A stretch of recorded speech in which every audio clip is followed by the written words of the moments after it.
boa tarde a todos. Sejam muito bem-vindos a mais um painel. Eu sou Tânia Tonese, sou fisioterapeuta, sou mestre em Ciências da Reabilitação pela USP, sou especialista em Oncologia e em Cuidados Paliativos, sou uma das fundadoras do Oncomovimento, sou membro do GT, do Grupo de Trabalho de Cuidados Paliativos aqui do TJCC, e também sou paciente oncológica. E hoje eu estou aqui moderando esse painel que eu estou muito feliz em tê-los aqui nesse congresso, sobre reabilitação oncológica, situação onde queremos chegar. Sejam muito bem-vindos. Bom, pacientes com câncer frequentemente enfrentam enormes desafios físicos e mentais que vão além, da própria doença e dos tratamentos. E podem incluir problemas de vários aspectos, de mobilidade, de autocuidado, de perda de aptidão física, questões sociais, espirituais, financeiras, enfim, disfunções sexuais, dificuldades emocionais enormes. Contudo, essas necessidades podem se perder no meio de um outro turbilhão, que são esses acontecimentos que vão acontecer durante um grande período de tempo, e que, perdendo, na verdade, a perspectiva de que esse paciente possa se beneficiar e ter acesso à questão da reabilitação. No entanto, esses cuidados tão importantes podem auxiliar as pessoas a alcançar o máximo de ganho funcional e possível, viável, respeitando os limites da doença, dos tratamentos e das decisões individuais. Bom, para começar a nossa discussão, apresento os nossos convidados. A professora doutora Anke Bergman, fisioterapeuta, mestre e doutora em Ciências da Saúde pela Fiocruz e pesquisadora epidemiologista do INCA. É coordenadora nacional da pós-graduação Lato Sensu em Fisioterapia Oncológica e conselheira do Conselho Regional de Fisioterapia. Vou chamar agora a Camila Barcelos. Camila Barcelos está conosco online, porque ela não pôde estar aqui presencialmente. A Camila é fonoaudióloga do Hospital AC Camargo, doutora em Ciências Oncológicas, tem experiência na área de fonoaudiologia, atuando nos temas voz, reabilitação, disfagia e qualidade de vida. Por favor. Marília Bensen Otero é docente do curso de terapia ocupacional da Universidade de São Paulo. Doutora em Ciências pela Faculdade de Medicina da USP, líder do Comitê de Terapia Ocupacional da Abrale. Melissa Medeiros, presidente e fundadora da Associação Brasileira de Câncer de Cabeça e Pescoço, paciente oncológica e membro do Grupo de Trabalho de Políticas Públicas do TJCC. Cada uma de vocês terá 10 minutos para a apresentação individual. Por favor, Anke, podemos começar com você.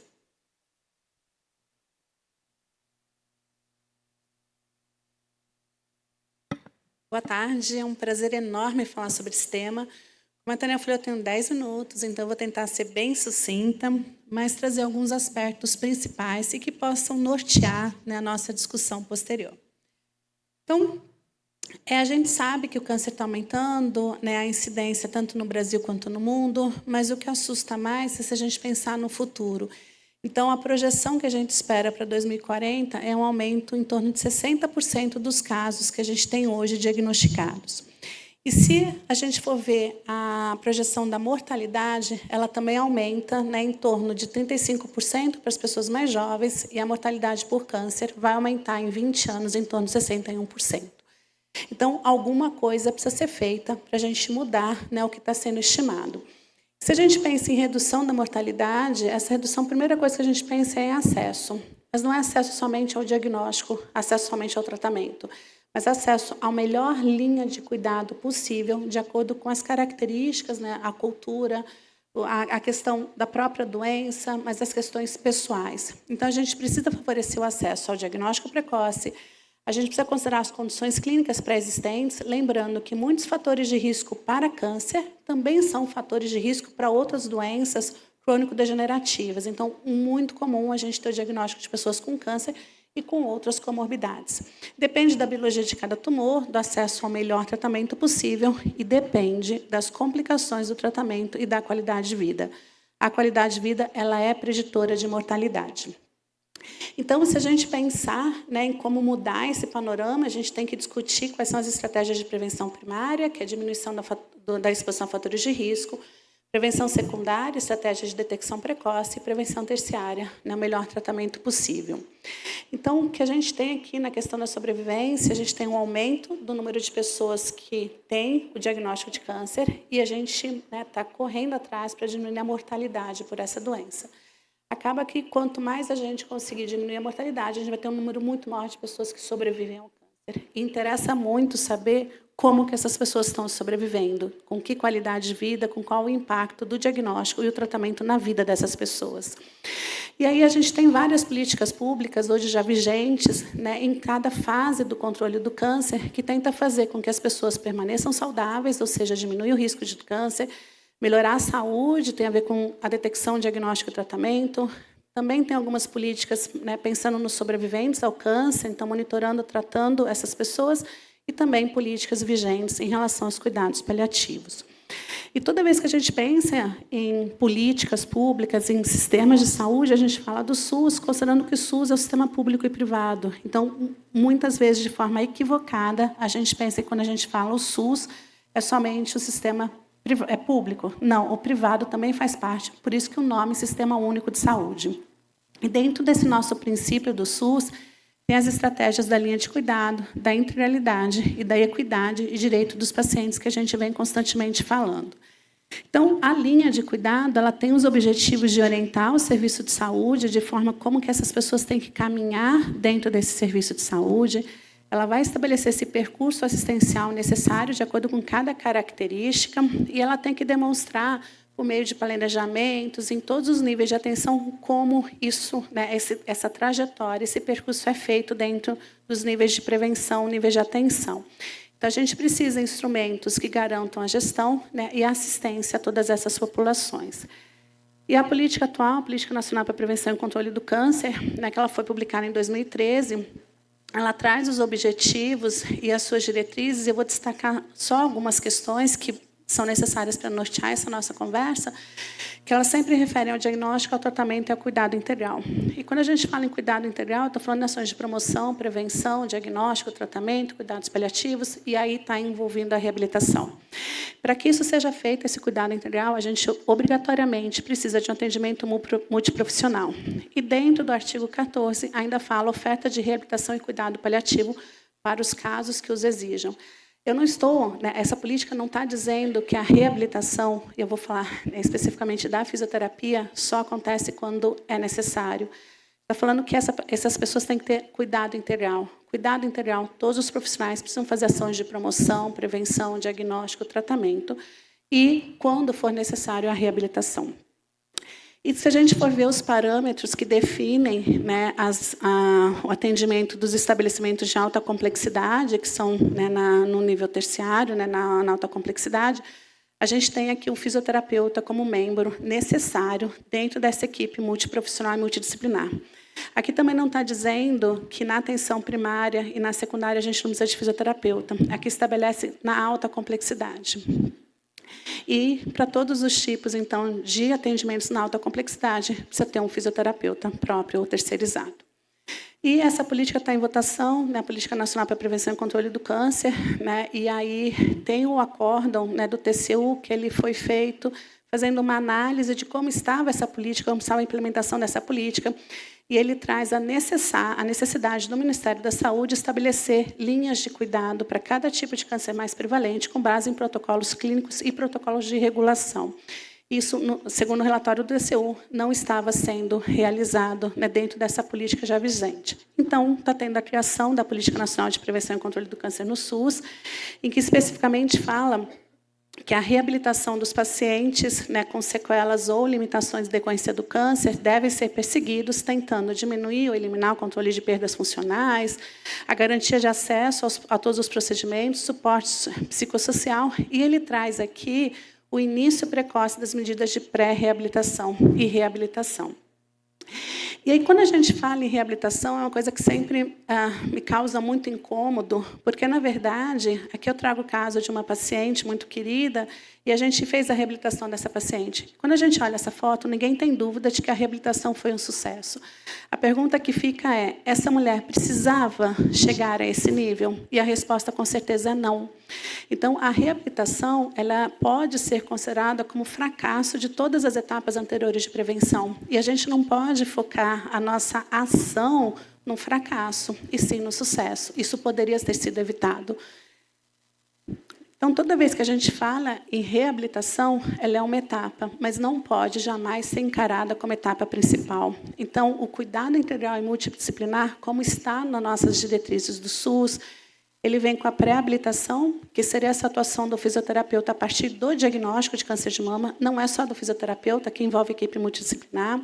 Na fase de habilitação, que é durante a quimioterapia, a radioterapia, a cirurgia e todo o tratamento oncológico.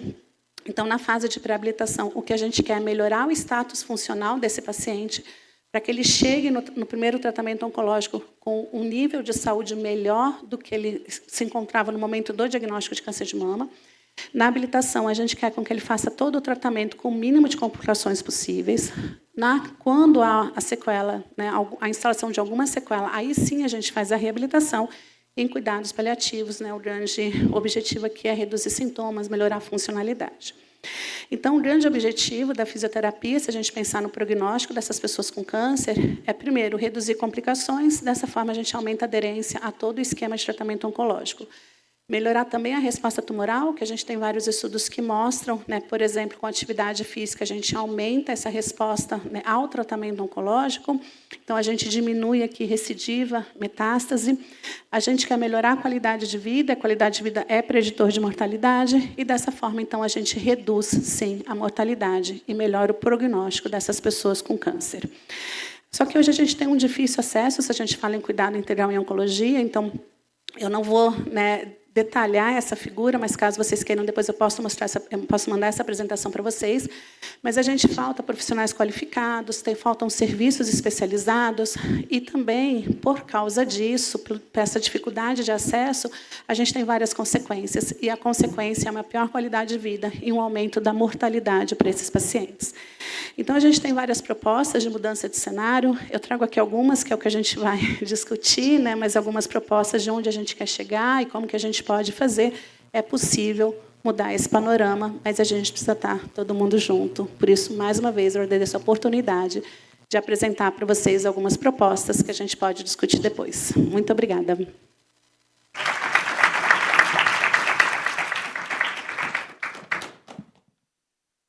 Parabéns pela apresentação, e agora vamos seguir com a apresentação da Camila.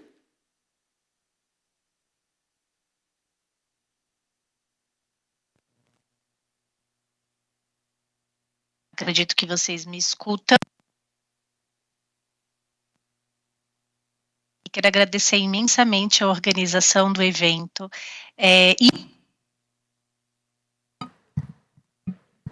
Eu tive um acidente doméstico e estou meio imobilizada, então ficaria difícil eu chegar até vocês, mas fiz questão de estar aqui presente mesmo que online, para falar de uma temática que eu sou completamente apaixonada, que é a reabilitação em oncologia, né? A minha atuação em oncologia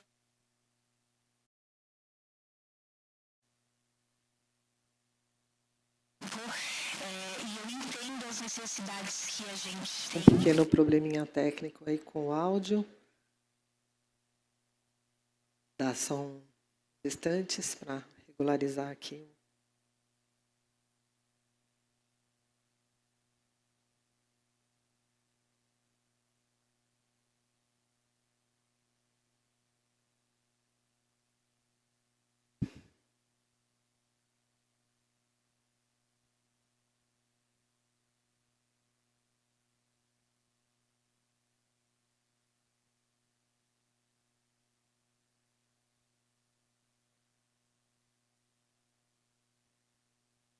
Só lembrando que quem está online pode enviar as dúvidas colocar as dúvidas pelo chat, e Eu acho que eu não cheguei a olhar, mas acho que no começo da apresentação foi colocado o QR Code para vocês enviarem também as perguntas.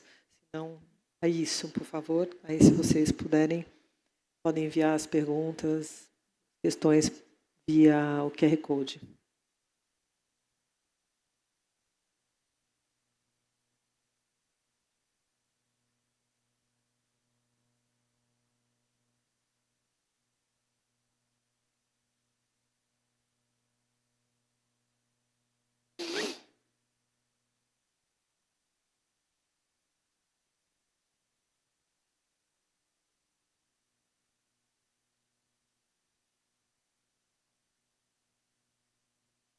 Estamos tentando resolver o probleminha técnico, então vamos fazer o seguinte, vamos seguir para a palestra da doutora Marília,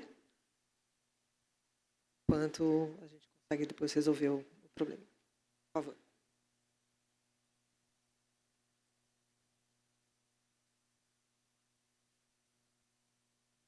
Passa. Só aperta. Baixinha. Bom, então, boa tarde. Meu nome é Marília. Quero agradecer muito o convite de estar aqui.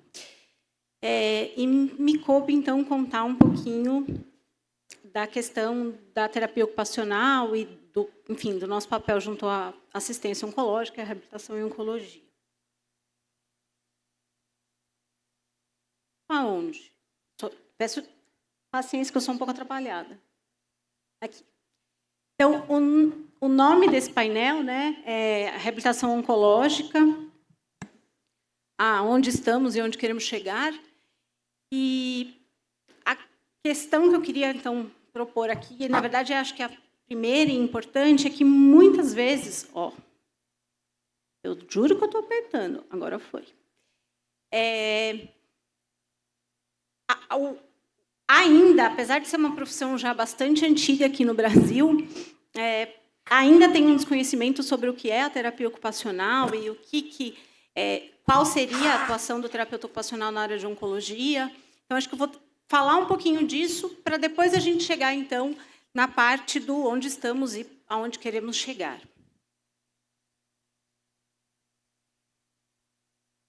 Então, o foco da minha aula aqui é bem breve, mas é falar um pouco do papel da terapia ocupacional junto ao cuidado das pessoas com câncer, para depois falar desse contexto e pautar aí, né, tentar embasar também com temas para o nosso diálogo. Então, essa definição de terapia ocupacional é uma definição lá da Universidade de São Paulo, que é uma das que eu mais gosto e por isso que eu trouxe ela aqui para vocês.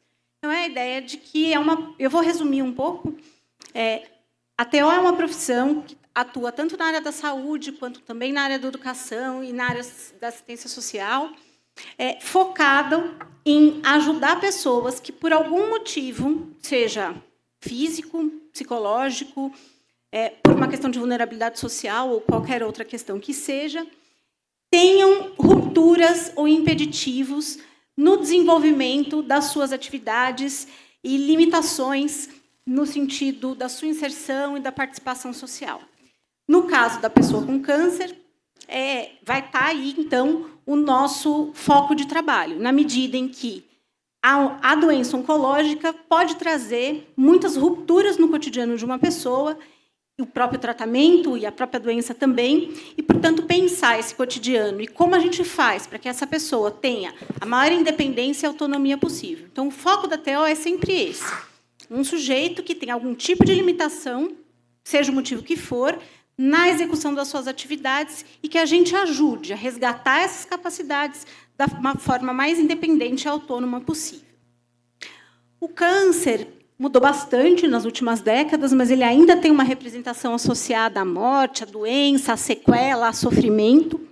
Isso é uma questão de que causa sofrimento para os pacientes.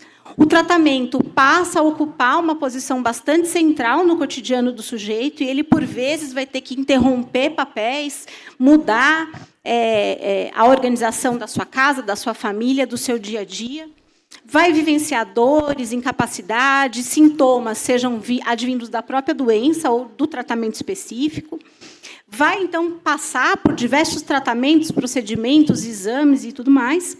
Isso traz um impacto não só físico, porque podem haver limitações físicas advindas de tudo isso, mas um impacto emocional, essa questão relacionada à mudança dos papéis, e vai fazer com que o sujeito precise adiar projetos. Então, nesse sentido, o que eu estou querendo dizer é o quanto o câncer traz rupturas para a vida do sujeito, e, portanto, está aí colocada a demanda por terapia ocupacional. Então, na medida em que há uma ruptura do cotidiano, faz-se necessário um profissional como o TO, junto com os outros profissionais, obviamente, para ajudar esse paciente a ter a melhor qualidade de vida possível e a ter um cuidado integral.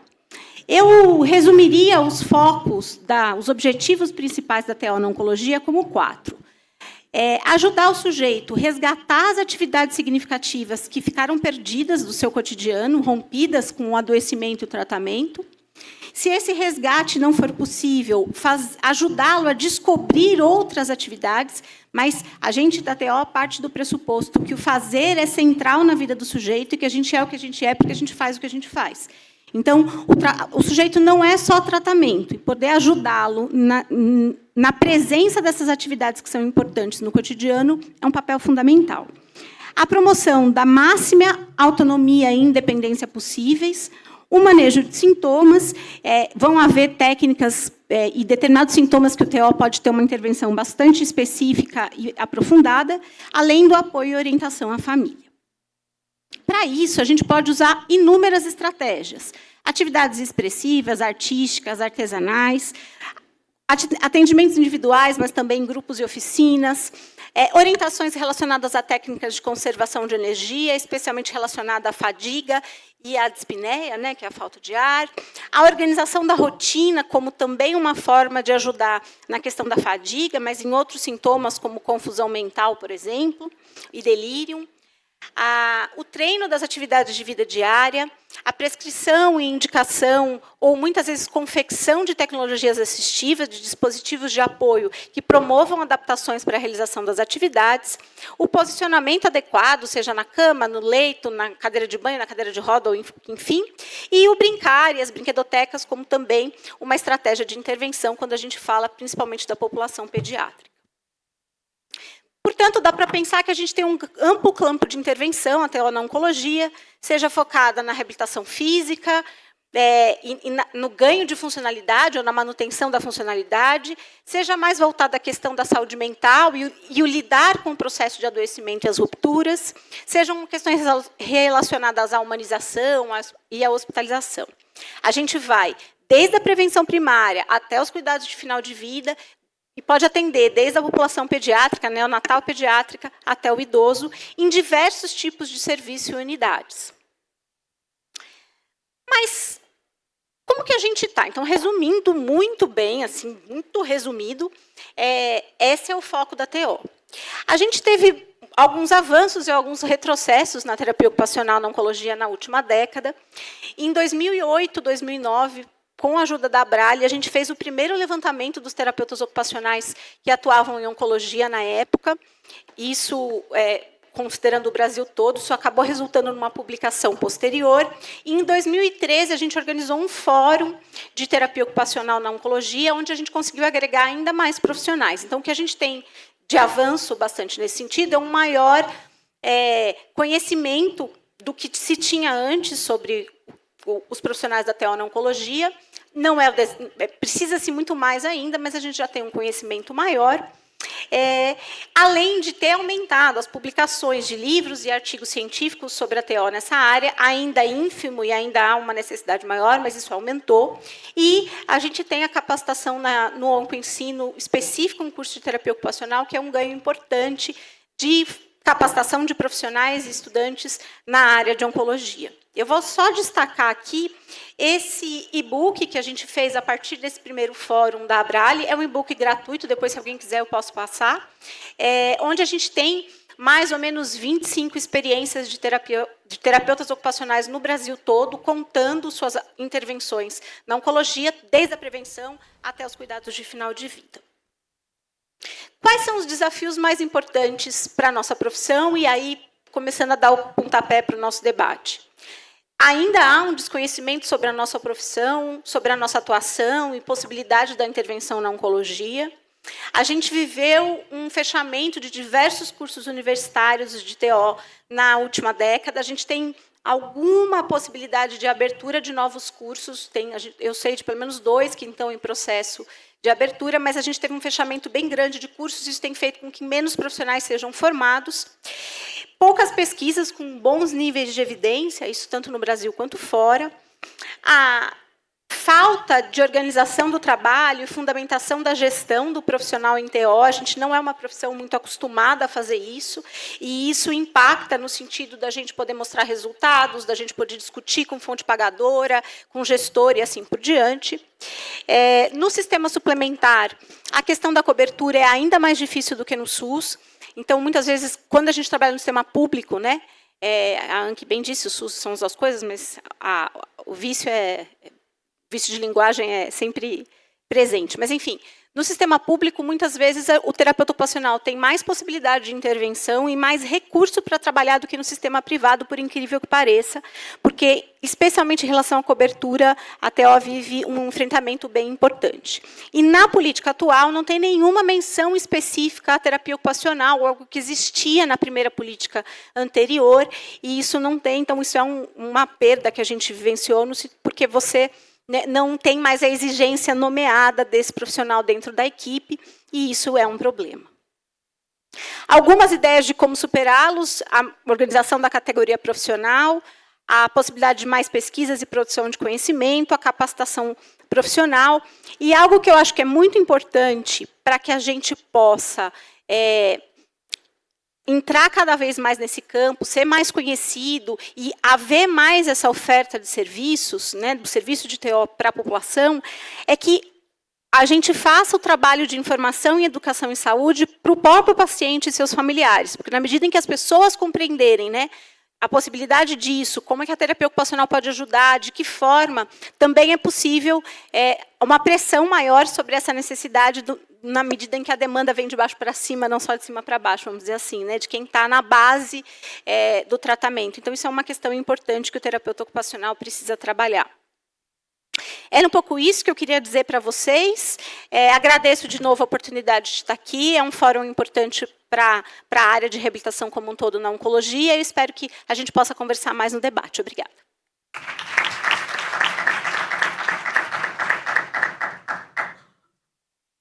Marília.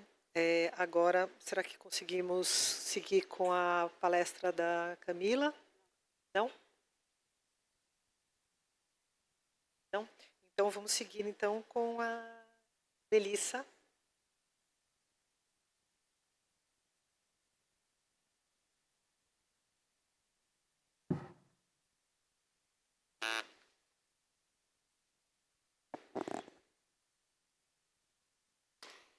Boa noite a todos. Uma pena que a Camila não pôde me anteceder como combinado, porque as nossas palestras se complementam. Mas então vamos começar pelo fim. Eu sou Melissa Ribeiro, uma sobrevivente de câncer de laringe, laringectomizada total. Alguns devem saber o que significa, mas muitos não. Eu não tenho mais a laringe. Ela foi retirada no mesmo processo que fariam numa mastectomia. Tira a mama, fica sem mama. Então eu não tenho laringe. Eu não falo mais como antes. Eu não respiro mais como antes. Por isso esse botãozinho aqui de liga e desliga no pescoço. Isso é uma traqueostomia. Alguns conhecem, outros também não. É uma ostomia respiratória. Por que eu estou explicando de forma pausada? Porque são duas grandes reabilitações importantíssimas para um paciente oncológico de cabeça e pescoço. É intelectualizado um pouco o tema, Já que a doutora Camila explicaria tudo isso antes de mim, agora eu vou começar a minha apresentação para ter um pouquinho mais de lógica. Vamos lá, falei para vocês.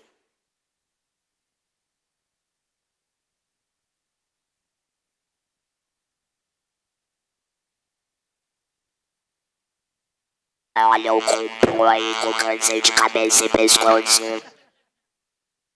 Já não gostei, pode passar por favor. Mas eu não preciso muito de slide pra falar.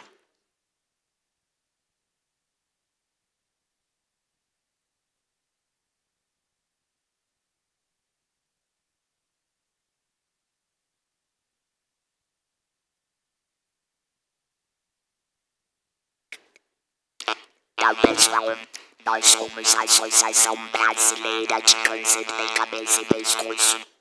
Especialidade que muitos brasileiros, seres humanos no Brasil e no mundo desconhecem a existência. Não é um câncer do cérebro. É cabeça, face e toda a estrutura de pescoço, que inclui laringe, tireoide, uma parte do esôfago, toda a cavidade oral. Nós somos pioneiros nesse trabalho no Brasil desde 2015, razão pela qual hoje é o meu propósito de vida, do meu filho que é cofundador, do Ricardo que é um outro sobrevivente, porque é um câncer que deixa sequelas anatomofuncionais gravíssimas e permanentes. Então eu aqui já faço uma complementação da fala da doutora Anne, dizendo que precisamos da pré-habilitação. No meu caso, ela é imprescindível, porque eu preciso ser comunicada que eu vou sair da cirurgia muda e com um buraco aberto no pescoço pro resto da vida. E essa educação, essa preparação do paciente não é feita. Acreditem, no norte e no nordeste as pessoas acordam muito sem voz. E aí que vem o desespero. Mas isso não poderia ser admitido se ele tivesse feito o encaminhamento correto, recebido as informações no pré-operatório, ou até mesmo conhecido um grupo de pacientes já reabilitados para que ele se sentisse menos aterrorizado com seu futuro. Então esse é o propósito da nossa palestra, o olhar da reabilitação antes que o atropelamento chegue, porque é um atropelamento, né? Vamos combinar.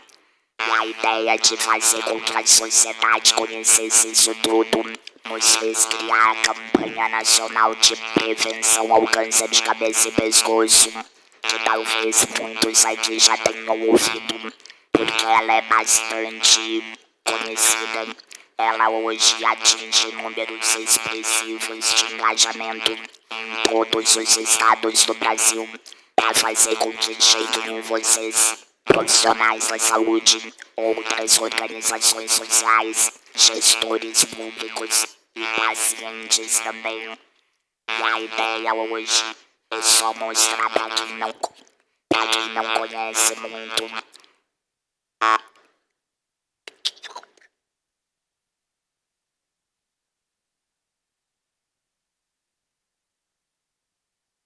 Então assim, ó, só rapidinho. Isso aqui é câncer de cabeça e pescoço. Olhem os lugares, né? A gente chama de sítios tumorais. Pois é, a gente tem a pele dentro do câncer de cabeça e pescoço. Hoje, uma das maiores incidências do Brasil, 200 e poucos mil, nós vamos ver.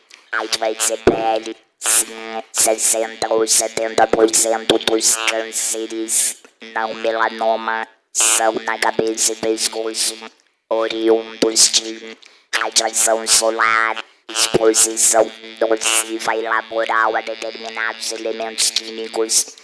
Isso a gente também precisa conversar. Porque o que tu tá vendo aqui na pele hoje, lá dentro já tá muito grande.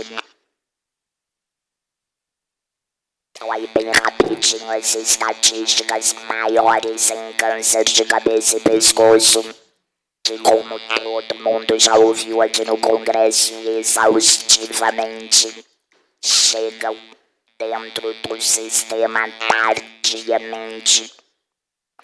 Então eu posso chegar tardiamente num câncer de mama, retirar a mama e colocar a mama depois. Mas eu não posso colocar minha laringe de volta. Eu não posso colocar um olho de volta, um nariz e assim por diante. Então vejam a soma. Hoje, se tu considerar 260 mil casos, na minha especialidade, cabeça e pescoço é a maior de todas. Mas ela não aparece nas estatísticas dessa forma, porque as pessoas não têm esse conhecimento aprofundado dessa especialidade. Eu estava aqui agora há pouco na palestra sobre HPV, maravilhosas atividades que outras organizações médicas, sociedades médicas estão fazendo para a prevenção do câncer de colo do útero. Se eu não tivesse tido a oportunidade de falar com elas antes delas subirem ao palco, ninguém ia mencionar que HPV vai para orofaringe. Então assim, a nossa saúde pública está muito desconectada, isso tem que acabar de alguma forma. Então toda essa palestra, esse painel é para dizer, sim, reabilitação é parte do tratamento do câncer. Pergunte pra mim se eu me sinto tratada ou curada se eu estivesse em casa escondendo esse buraco e totalmente muda. Depressiva, obviamente, né? Sem trabalho, sem convívio social. Então isso é uma questão muito grave. E o TJCC, que é um movimento que a gente participa há alguns anos, vem trazendo esse assunto a cada ano, o que nos enche de orgulho e gratidão, porque é sério esse assunto. Só rapidamente o que quer dizer reabilitação. Doutora Anke meio já falou, a outra doutora, é você devolver a capacidade desse ser humano interagir minimamente nas mesmas condições que qualquer um de vocês aqui. Então, enquanto esse objetivo não estiver sendo trabalhado, esse paciente não está curado. Então não vem um cirurgião oncológico dizer ele está curado. Eu fiz um buraco, tirei a laringe, mas ele está curado. Não, ele tem que tirar a laringe, fazer o buraco com todo o cuidado, para que caiba uma prótese vocal, por exemplo. Daqui a pouco vocês vão ver como é linda a reabilitação feita da forma e no tempo certo. Então, dito isso de reabilitação, eu quero só trazer para vocês a outra parte que me coube dentro de cabeça e pescoço, porque a parte anterior a doutora Camila ia falar. Nós estamos falando de perder a maxila, estamos falando de perder uma orelha, olhos, nariz. Vocês viram, né, o motivo da causa morte da Gal Costa? Câncer de nasofaringe. Daí eu costumo dizer, eu não quero ser dramática, mas eu acho que a única forma das pessoas entenderem quem é que viveria sem a metade do rosto. Eles abriram, fecharam e disseram pra ela, vai viver bem enquanto tu pode. Dormiu e não acordou, que sorte, porque ela teria ficado um pouco assim.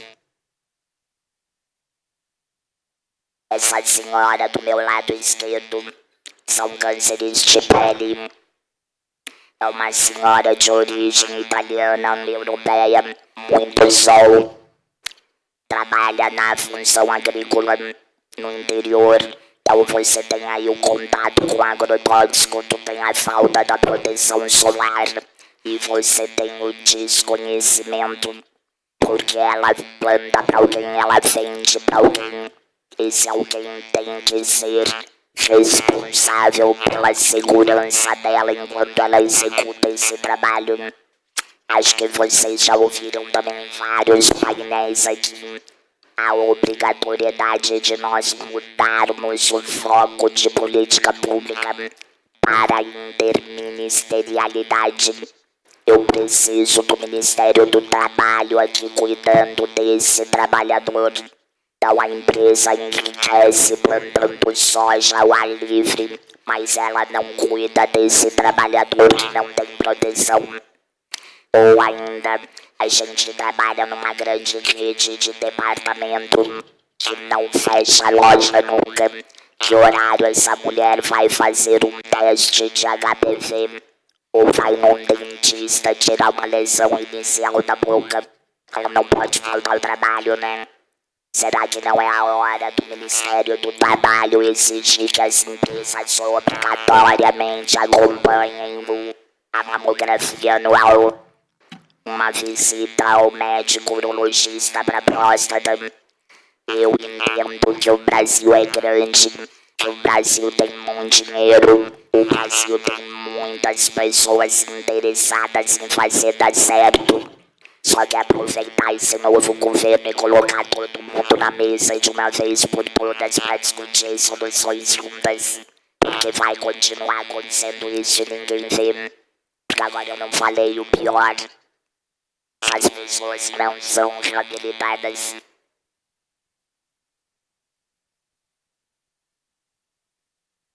Imagina de olhar no espelho assim todo dia de manhã.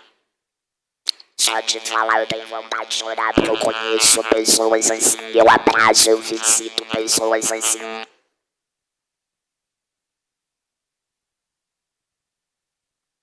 Sou doutor de psicologia, premiado. Fazia congresso em tudo quanto é lugar do mundo. Tinha 42 anos quando descobriu um câncer de mandíbula. Fez 12 cirurgias e hoje ele tá assim. Logicamente, se ele tivesse descobrido antes, a sequela não seria tão grave e ele também não teria perdido a possibilidade de um implante de mandíbula. É óbvio que essa pessoa faz tratamento depressivo, não trabalha mais, se aposentou precocemente, o casamento já não é como já foi, e é um ser humano. Esse núcleo de reabilitação um pouco maxilofacial não existe praticamente em todo o Brasil. Como assim? E aí o cirurgião disse: foi um sucesso a cirurgia pra quem, quando eu ponto de vista enquanto profissional, que isso é sucesso. A fono que atende ele pra tentar fazê-lo comer tá desesperada porque não foi visto antes que ele podia ter feito um procedimento X que seria melhor. Não é aquela velha máxima: o SUS é de todos, mas não pra todos. Povo do Inca que me perdoe, mas eu sempre costumo dizer, né? O Inca, ao mesmo tempo que é uma referência fantástica pro Brasil, chega a ser o maior exemplo de iniquidade, porque é dinheiro federal. Então, além de eu ter câncer de cabeça e pescoço, que azar que eu não moro no Rio de Janeiro, né? 2 azar. Mas que bom que pelo menos 5 ou 10% da população de cabeça e pescoço tá lá no Inca. Mas isso tem que ser pra todos. Aqui é uma prótese do lado direito, feita manualmente por uma dentista que conheceu um artesão, um artista plástico que faz cerâmica em argila, essas coisas de barro e tal. Ela, como dentista 20 anos atrás, se interessou em aprender a moldar as coisas. E hoje ela é a única profissional em todo o estado de Santa Catarina que consegue devolver uma mínima dignidade para um paciente que ficou assim com aquele buraco. Então ela fez todo o esculpimento desse olho, a mão. Ela pinta com a cor do olho, o outro olho dele, ela pede fotos pra ver como que era a cor antes. Cara, isso é um trabalho tipo Deus, né, quando construiu a gente. Só que se tu vai ver no Brasil tem 150 profissionais. Cadê esse povo? Cadê o Conselho Federal de Odontologia que ainda não se deu conta que a grade dele precisa melhorar, que a gente precisa de mais conhecimento?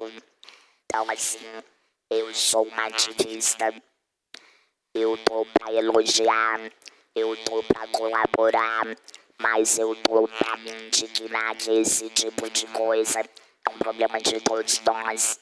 Até porque, infelizmente, né, a estatística diz que 2030 de 5, 3 vão ter. Se a gente que precisar disso, nós vamos continuar não tendo. A boa notícia, né, nem tudo é tão tragédia. A política nacional nova que você citou, a nossa organização teve o orgulho de participar da escrita. Toda a parte de reabilitação fomos nós quem escrevemos. Não sou médica.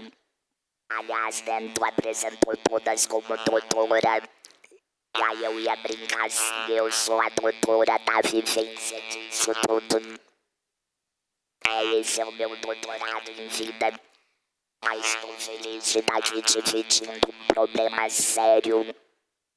E que eu não sei, talvez tenham pessoas aqui que possam ajudar a mudar nos seus lugares de atuação a partir de tomar conhecimento do assunto. Porque todos juntos contra o câncer é pra nós mudarmos tudo pra todos. Obrigada por enquanto.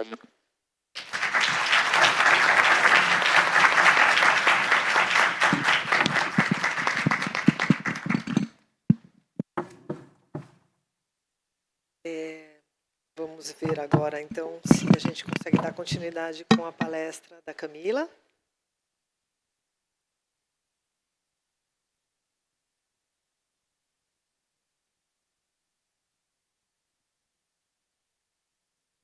Vocês estão me ouvindo? Ai, sim! Aê, maravilha! Estou aqui acompanhando a aflita, louca para falar, louca para dividir com vocês. Primeiramente, quero agradecer ao evento por estar hoje aqui como palestrante. Eu já estive nesse evento como ouvinte, já estive nesse evento como parte do Coral Sua Voz, que é um coral de pacientes laringectomizados. E hoje eu estou nesse evento como palestrante, então estou muito grata por partilhar com vocês várias coisas importantes e fechar essa mesa que foi tão brilhante. Primeiro, quando a gente vê o tema, a importância da fonoaudiologia na reabilitação oncológica, assim como as minhas colegas mencionaram e como a Melissa mencionou brilhantemente, a gente é mais do que reabilitação. Seria a importância da audiologia na assistência do paciente oncológico, que começa desde as campanhas de prevenção, que a fonoaudiologia, a fisioterapia, a TO, as equipes médicas e de assistência pública podem trabalhar arduamente para fazer com que esses pacientes tenham conhecimentos. Dentre as milhares de coisas que eu poderia dividir com vocês, eu vou usar do meu tempo, 1 minuto e 37 do meu tempo, para compartilhar com vocês um vídeo que representa exatamente qual é a importância da fonoaudiologia na assistência do paciente oncológico. Eu gostaria que a mesa compartilhasse com a plateia o vídeo que eu disponibilizei para eles.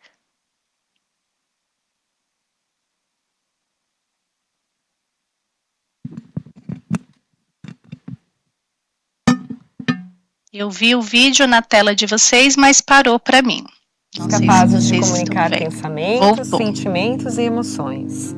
Cantar, ler histórias e até fazer declarações de amor. Nossos pacientes que passaram pela cirurgia que retira toda a laringe devido a um câncer, hoje conseguem fazer o que antes era inimaginável. Usar a música para nos mostrar que a vida é uma constante superação de desafios e uma grande expressão de amor.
Capazes de comunicar pensamentos, sentimentos e emoções.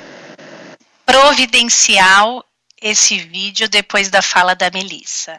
Esse lugar é onde nós estamos. Eu, fonoaudióloga.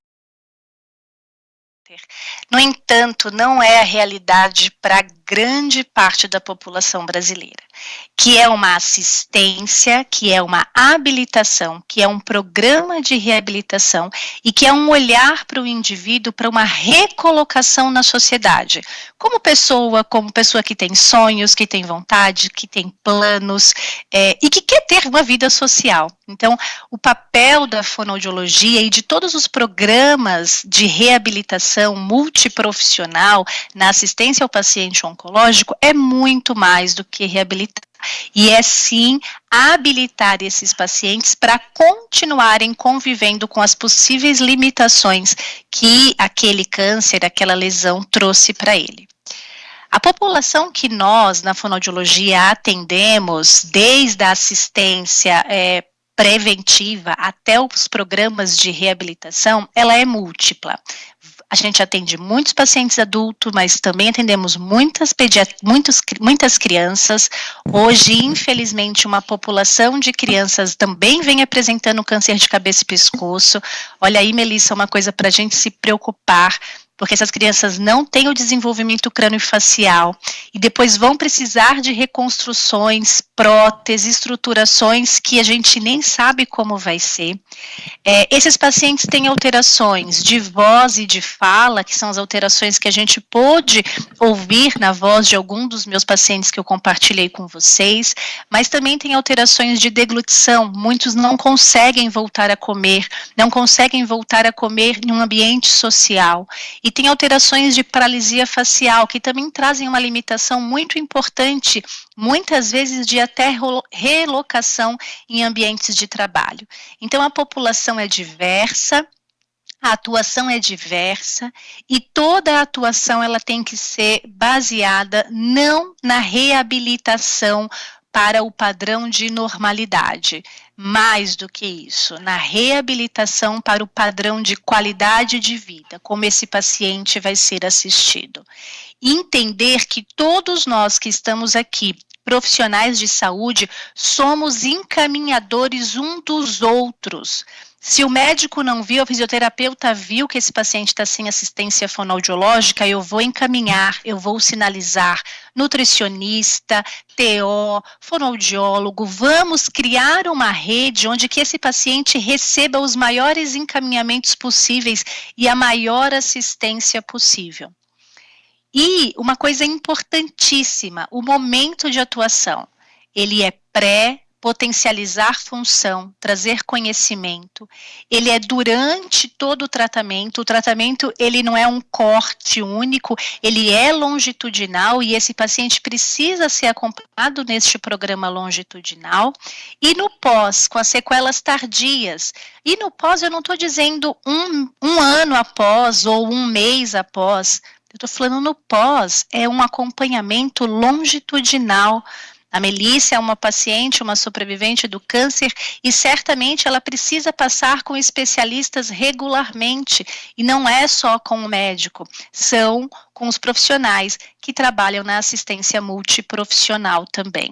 Então eu preciso fazer um atendimento de orientação, de conhecimento, eu preciso munir este meu paciente de conhecimento. Acho que essa é a principal função que eu vejo lá aonde queremos chegar. Não tem mais nada que eu queira mais do que fazer com que todas as pessoas que tenham recebido algum diagnóstico oncológico tenham conhecimento dos seus direitos como pessoa, como indivíduo e tudo que ela pode receber de melhor. No pós-imediato, a gente vai gerenciar esse paciente, tratar sequelas agudas, manejar a traqueostomia, manejar sonda nasointeral, recolocar esse paciente num programa de alimentação que ele consiga passar pelo tratamento, fazer os encaminhamentos necessários. Então, aqui é muito importante entender que nenhum de nós, da equipe multiprofissional, principalmente na fonoaudiologia, a gente trabalha sem exames objetivos e muitas vezes não é a realidade do Brasil. E eu não estou dizendo do norte, nordeste, eu estou dizendo de São Paulo interior. Exames que são fundamentais para diagnóstico, esses pacientes não têm acesso porque esses exames só estão nos grandes centros, seja eles públicos ou privados, tá? Então, é importante entender isso, é importante ter essas equipes de apoio em mente, a nutrição e a estomatologia que não estão nessa mesa, mas não teria como abraçar todo mundo, mas são muito importantes também para o manejo desse paciente no pós-imediato, como a própria Melícia apresentou com a colocação das próteses. Muito importante a gente ter isso para discussão. E no pós, as sequelas crônicas, eu tenho recebido pacientes de 10 anos de tratamento, sobreviventes de 10 anos de tratamento, que hoje aparecem com sequelas novas que nós não conhecíamos e que não tínhamos estudados. Então, esses pacientes precisam de visibilidade. E a última questão que eu venho trazer para vocês, que no painel ainda não tinha sido abordado, que quando a gente fala de reabilitação, pensando em gestão, sempre vem a questão do custo-efetividade, não é mesmo? A gente precisa balancear os custos de um hospital, os custos de uma assistência à saúde para que ela sobreviva. Mas o que a literatura já aponta é que os custos-efetividade, eles estão apontando sempre para resultados melhores. Então, eu posso ter resultados melhores com custos menores, eu posso ter resultados melhores com custos iguais, o que também é maravilhoso, eu posso ter resultados iguais com custos menores, o que é importantíssimo para a gestão também, e quando eu não tenho resultados, melhores,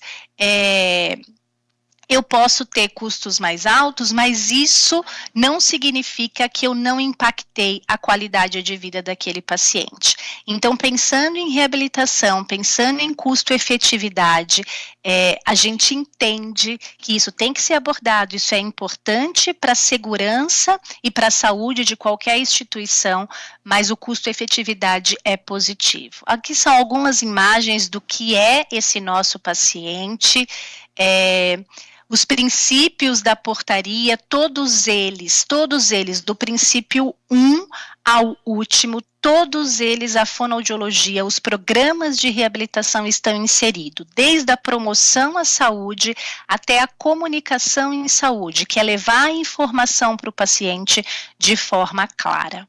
Onde eu quero chegar? Eu quero chegar num lugar que os pacientes conheçam os seus direitos, conheçam quem eles devem procurar para os seus programas de reabilitação.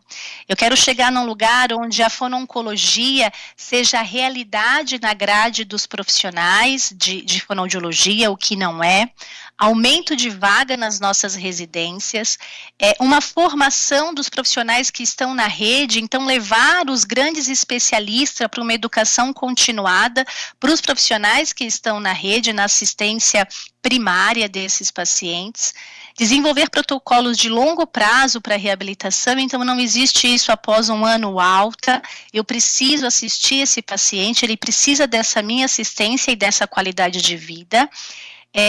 E várias coisas que a CBG já conseguiu, já bati em porta de vários lugares junto com a Melissa, que são insumos e dispositivos de reabilitação para esses pacientes, que apesar da gente já ter avançado muito, ainda não é igualitário para todos os lugares e para todos os estados. Aí a gente pega aquela fala da Melissa, além de eu ter tido o azar de ter uma doença oncológica, eu também tenho o azar de não estar no melhor serviço, no melhor local. É isso que eu gostaria de compartilhar com vocês, eu fico aberta para perguntas, muito obrigada.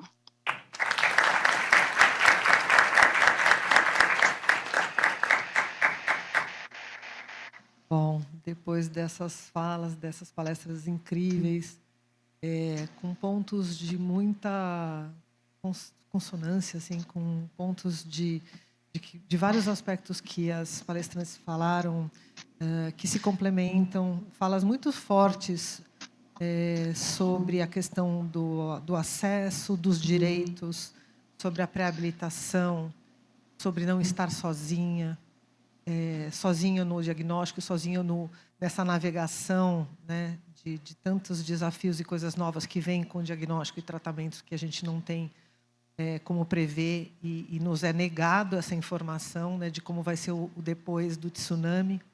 Na fala da Marília, né, dessas rupturas, eu não tenho como deixar, antes de abrir para as perguntas, de comentar que muito se fala sobre essa experiência do câncer como uma jornada, e eu gosto muito de sempre fazer esse paralelo, que essa jornada, essa grande travessia, imaginando que o paciente, de repente, está atravessando um mar bravio, ou um mar mais calmo, um rio, e que essa jornada normalmente pode ser muito solitária, e que ela, na verdade, não deveria ser,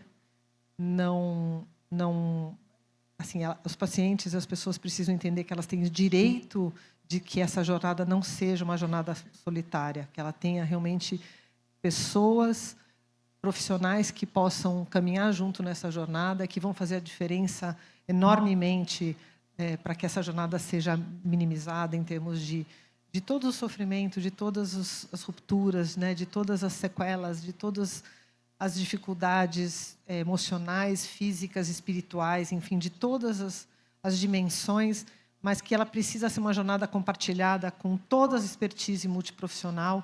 E eu acho que essa mesa ela é um retrato de que isso é necessário, possível, urgente, de que cada um de nós, como agentes transformadores, e que vamos cobrar, sim, do sistema público, privado e todos os sistemas que englobam esses cuidados para que isso aconteça, né? Então, vamos abrir um pouquinho para a pergunta e avançar um pouco nessas questões. Quem gostaria de... Alguém na plateia gostaria de fazer alguma pergunta? Não tem. Não tem.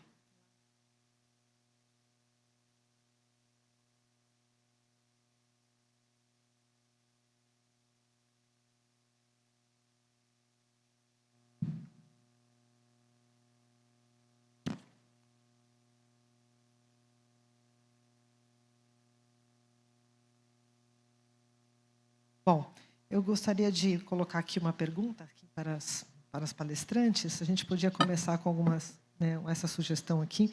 Qual é o papel do governo na promoção da reabilitação oncológica como parte integrante nos cuidados de saúde para o paciente com câncer? Anki. Bom, papel total, né? Uma vez que a gente tem um sistema único de saúde, cabe a ele garantir todos esses direitos, né? bem claros no SUS, na construção do SUS. Então, sim, né, cabe ao governo dar acesso a toda a população às ações de promoção, prevenção, diagnóstico e tratamento. E quando a gente fala de reabilitação, mais uma vez eu vou focar nessa questão, reabilitação não é somente na instalação da sequela, não é a recuperação, mas é toda essa construção de uma saúde melhor, seja antes do diagnóstico de câncer ou após o diagnóstico de câncer. Só que não adianta o governo também fazer o seu papel, Tânia, se os próprios profissionais não fazem. Então, às vezes, a gente tem, por exemplo, políticas, tem leis muito bem estabelecidas, tem diretrizes, mas os próprios profissionais não fazem que elas funcionem. Então, eu acho que o que está faltando muito, eu vou falar especificamente na parte da fisioterapia, né, puxar para o meu lado, mas puxar a orelha dos nossos profissionais, está faltando muito que a gente entenda qual é o nosso papel. Porque a gente tem profissionais, por exemplo, na atenção básica saúde, que chega um paciente oncológico e fala assim, não, se é câncer é na alta complexidade. E que o paciente, o que ele está precisando são ações de promoção da saúde que poderiam ser muito bem feitas ali. Então, eu acho que é necessário que a gente entenda qual é o nosso papel frente a essa política que já existe. Claro, a política sempre está aí para ser melhorada, mas a política que a gente tem hoje, né, ela já deixa muito claro qual é o nosso papel. Cabe a gente, então, assumir esse papel e fazer diferente. Perfeito. Acho que até uma...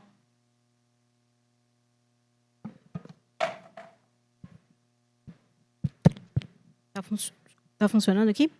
Só queria completar uma coisa que a Anke falou, retomando uma fala da Melissa, que foi dessa ideia de um sistema que está muito desconexo.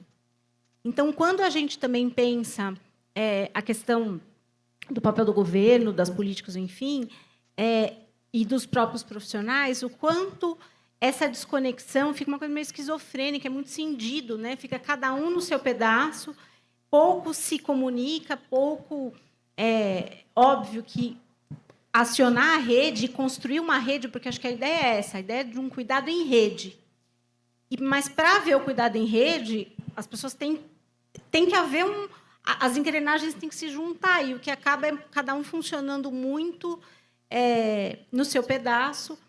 Óbvio, dá um trabalho muito grande sair, né? O profissional de saúde, e sem entrar na questão político-partidária, mas há um papel político no sentido de promover transformação, de lutar por direitos, e quem está no cuidado, nas linhas de cuidado ao paciente oncológico, em outros também, o quanto isso é importante, porque, senão, claro, dá muito trabalho, mas é muito necessário, porque, senão, a gente vai continuar cada um no seu pedaço, sem se conectar, sem trocar informação, sem navegar junto nesse barco, que tem hora que o mar está mais calmo e tem hora que o mar está mais atrapalhado e mais revolto. Mas é só assim que a gente vai trabalhar junto. Então, acho que pensar a conexão das coisas é muito importante. Pensar como é que essas coisas vão se conectar na prática é muito importante. E, para a gente, profissional, lembrar que não basta ter o conhecimento técnico, existe um papel político muito importante para promover a transformação. Perfeito, eu acho que é exatamente isso que você está falando, a linha de cuidado, né? Aonde entra cada uma dessas expertises, e os próprios profissionais não sabem, né? Não sabem indicar aquilo que a Camila estava falando, né? Como é importante essa comunicação, e parte do médico, da enfermeira navegadora. Eu acho assim, eu sou fã número 1 da questão da navegação desse paciente, porque é ele que traz essas peças fundamentais para que o sucesso da saúde... Quer dizer, como você mantém a saúde mesmo numa doença? Né? Assim, como é que você mantém essa qualidade? Então, assim, queria também, acho que, completar e indo para a gente precisa dessa conexão. E esses espaços de fala servem justamente para isso. Antes que a sala acabe, eu só queria fazer uma pequena pergunta. Quem aqui é profissional de fonoaudiologia? Opa, uma, duas, coleguinha Camila. Quem é de enfermagem? Top. Quem é de fisioterapia? Terapia ocupacional? Levanta a mão, amiga. Por favor. Isso. é uma representação do quanto essa linha de cuidado não é uma prioridade na oncologia ainda. Quem perde com isso? A profissão, o paciente e as pessoas que estudaram para isso, porque elas vão sendo cada vez mais desvalorizadas. Então agora eu vou fazer um convite muito importante. Eu tô com QR Code. Não é pra saber o preço, tá? Porque eu não tenho preço. É pra vocês acessarem uma pesquisa importantíssima que a nossa organização social abriu e que envolve 18 especialidades médicas. Porque eu quero provar para o Ministério da Saúde o quanto é importante a equipe multidisciplinar na oncologia. Nosso stand tá lá no espaço de expositor. Tem notebook, tem tablet, tem brinde. Vai responder. Fala sobre a tua prática no teu serviço. A tua informação vai nos ajudar a construir essas políticas melhores de saúde. E ela vai fazer milagres como esse que eu vou mostrar bem rapidinho. Vocês lembram que eu falei, né? Se eu tivesse sido tratada como eu gostaria que todos fossem, eu falaria desse jeito. Ricardo, por favor.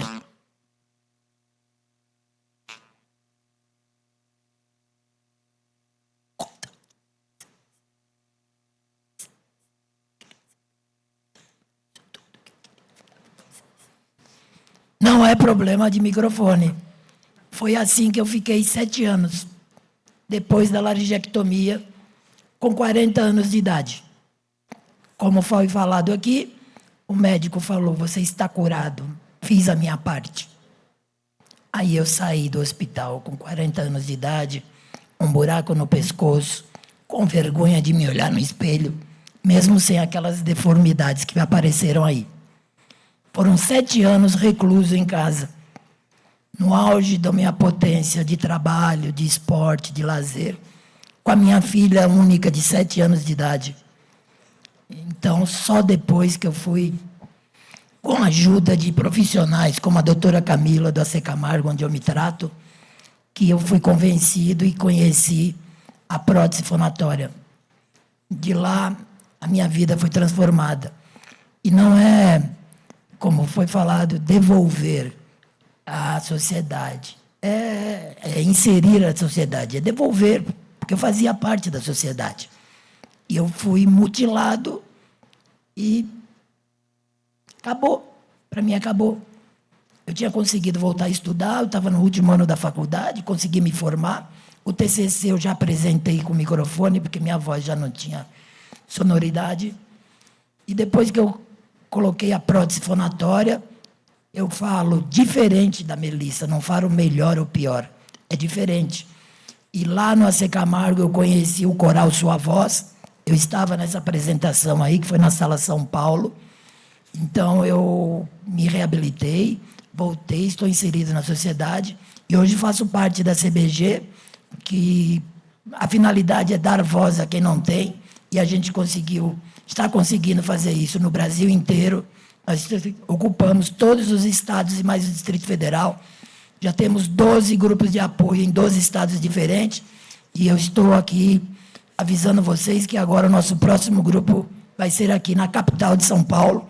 E eu serei o coordenador desse grupo. Muito obrigado.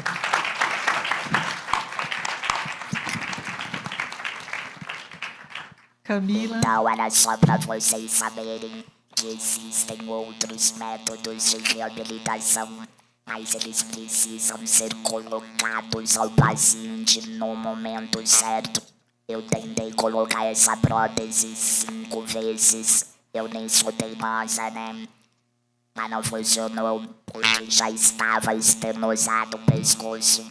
Então essa coisa que a Camila falou, poxa, se o médico já tinha visto que tinha que colocar logo porque eu tinha uma estenose, Porque que só me foi apresentado porque eu vim a São Paulo atrás deles, aqui no Zé Camargo. Então assim, todo mundo pode fazer alguma coisa como que tem aonde está. É só querer. Obrigada.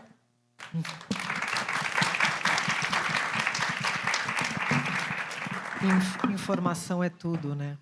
Camila, você gostaria de complementar e de falar um pouquinho também sobre isso? Eu acho que só uma observação quanto à regulação o papel do Estado, né? Eu acho que o papel do Estado ele vai além da assistência ao Sistema Único de Saúde, ele também está dentro da regulação do privado, né? A gente esquece que dentro do privado a gente ainda não tem acesso a tudo. Então, mesmo o paciente que tem um convênio, ele ainda fica desassistido. Então, só essa ressalva para a gente entender o Sistema Único de Saúde e o papel do Estado de uma maneira mais ampla. Tudo bem. Alguém na plateia? Uma última pergunta? Ai.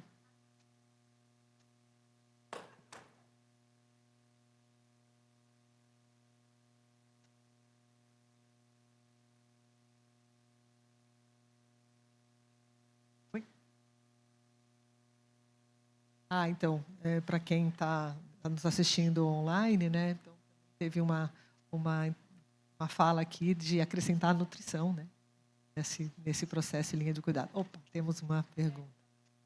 E a educação física também, enfim, a odonto, eu ia falar, gente, a farmácia, a ciência social, gente, e de verdade... É como a vida é, né? Eu acho assim, a gente reproduz aquilo que é da nossa vida, né? Assim, todos os aspectos, né? Eu acho que isso... Exato. Eu acho que é a representação dessa complexidade que é a doença e que é o ser humano. E é um todo, e é tudo junto e misturado. E a gente não pode setorizar. Porque parece que a gente melhorou muito, eu acho, avançou muito. E eu falo de uma fala de quem fez essa travessia. Parece que agora eu estou fazendo, né, a travessia bate-volta, 3 vezes, né, um câncer de mama por 3 vezes. Essa jornada eu já estou no... Sabe, vai na piscina, volta, bate, volta. Então, mas para falar que é isso, né? Assim, a gente setoriza e eu acho que a pior de tudo é tratar a doença e não a pessoa. E aí eu acho que é isso que a gente precisa. E quando a gente trata a pessoa é um todo, né? É coração, mente, corpo, alma. Está acabando o nosso tempo, né? Então eu vou até usar aqui meu roteirinho para não me perder. Deixa eu ver onde que eu botei meu... Estou me perdendo, assim. Para a gente finalizar, eu acho que foi um pontapé muito importante esse debate, mas o tempo acabou. E para a gente continuar esse debate sobre reabilitação oncológica, ela vai continuar, e vocês fazem parte disso também. Todas as contribuições aqui dos palestrantes, né, serão consideradas para criar um novo capítulo sobre reabilitação oncológica na Declaração para a Melhoria da Assistência do Câncer no Brasil.